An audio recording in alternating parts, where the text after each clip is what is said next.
pemimpin dunia seperti Umar bin Khattab, laki-laki tegar, laki-laki yang tegas, tidak pernah berbasa-basi dalam kebenaran itu, ternyata sabar, lembut hatinya, dia takluk oleh istrinya.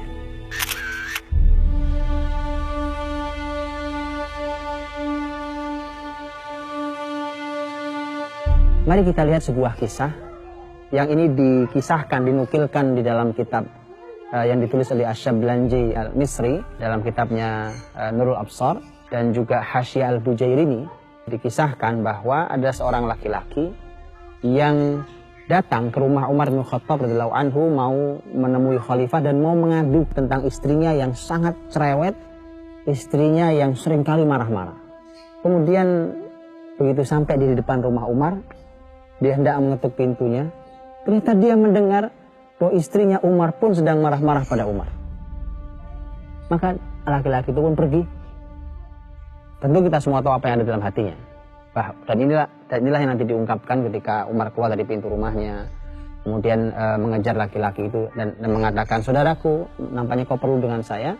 Dia bilang, "Iya, saya ingin mengadukan tentang istri saya yang sering marah-marah pada saya. Tetapi saya juga mendengar istrimu juga marah padamu, maka apa gunanya saya mengadu pada kamu?"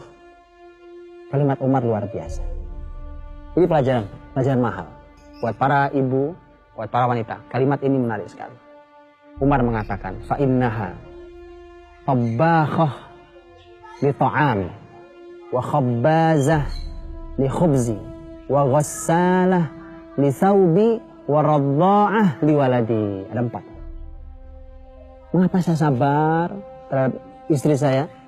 Karena dialah yang memasakkan makanan saya. Dialah yang membuatkan, mengadoni sampai memasakkan roti saya. Dialah yang mencucikan pakaian saya. Dan dialah yang menyusui anak-anak saya. 4 hal ini. Mari kita ulang. Dialah yang memasakkan makanan saya. Dan dialah yang membuatkan roti untuk saya. Ini urusan dapur. Dialah yang mencucikan pakaian saya. Ini urusan sumur. Dan dialah yang menyusui anak-anak saya. Ini sebenarnya kalau dalam bahasa kita ini bagian dari urusan kasur. Jadi urusan sumur, dapur, kasur bukan hal yang sederhana. Tidak akan jadi pelajaran buat para ibu. Tidak akan ini menjadi renungan buat para bunda. Bahwa ternyata sumur, dapur, kasur kemuliaan bagi Anda. Sumur, dapur, kasur itu yang membuat Umar sabar bahkan dengan semua kekurangan istrinya. Bahkan sabar saat dimarahi istrinya. Dan kalimat penutup Umar pada laki-laki itu adalah, "Sabar saudaraku, karena itu hanya sesaat kemudian hilang." Kemarahan meluap itu biarkan. Setelah itu kemudian dia akan pergi dan hilang. Sabaran itu. Dan berapa banyak hari ini laki-laki, apalagi dia memimpin kepala rumah tangganya, kemudian ketika melihat kesalahan istrinya atau istrinya yang marah, maka dia lebih marah dari itu semua. Kalau sudah begitu, yang ini marah, yang ini api, ini keluar apinya, apa yang terjadi? Api membakar rumah itu.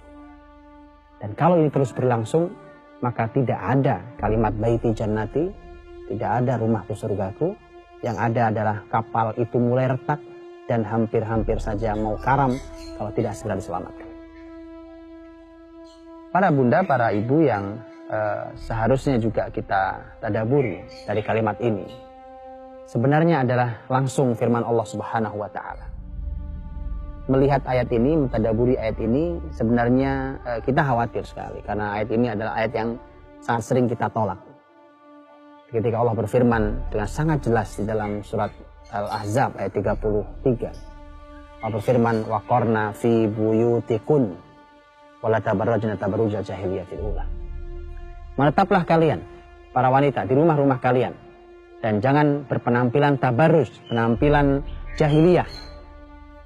Kalimatnya sangat jelas. Waqarna fi buyutikun. Menetaplah kalian di rumah-rumah kalian. Artinya bahwa wanita tempatnya memang di rumah. Ini yang dicoba untuk peradaban hari ini, untuk digiring para ibu keluar dari rumahnya masing-masing. Dengan semua alasannya. Dengan alasan ekspresi ilmu di masyarakatnya. Dengan alasan bahwa wanita juga punya hak yang sama dengan laki-laki. Dan seterusnya. Tapi kita lupa. Walaysa dzakaru kal untha. Laki-laki tidak sama dengan perempuan. Maka dari itulah hak dan kewajiban mereka pasti ada yang tidak sama. Karena tidak sama itulah maka ternyata Allah yang Maha Tahu dan Allah telah meletakkan bahwa ternyata tugas para wanita adalah di rumah mereka, tanggung jawab pertama mereka. Maka bukankah sudah saatnya kita dan keluarga kita mulai merenung, mulai mentadaburi apakah ini salah satu yang menyebabkan keluarga kita bermasalah? Apakah ini salah satu yang menjadi faktor mengapa anak-anak kita tidak istimewa? Maka ibu, pulanglah. Suamimu ingin mereguk di telaga cintamu.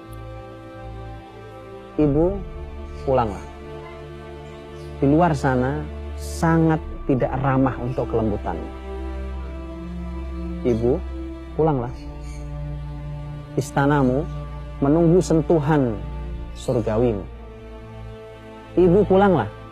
Calon orang besar sudah duduk begitu manisnya, siap untuk belajar di madrasahmu. Ibu, pulanglah. Pemimpin masa depan umat ini, dia hanya ingin merasakan tatapan teduh pandanganmu. Ibu, pulanglah. Karena Allah yang memerintahkan para ibu untuk pulang. Ibu, pulang sebelum semuanya terlambat.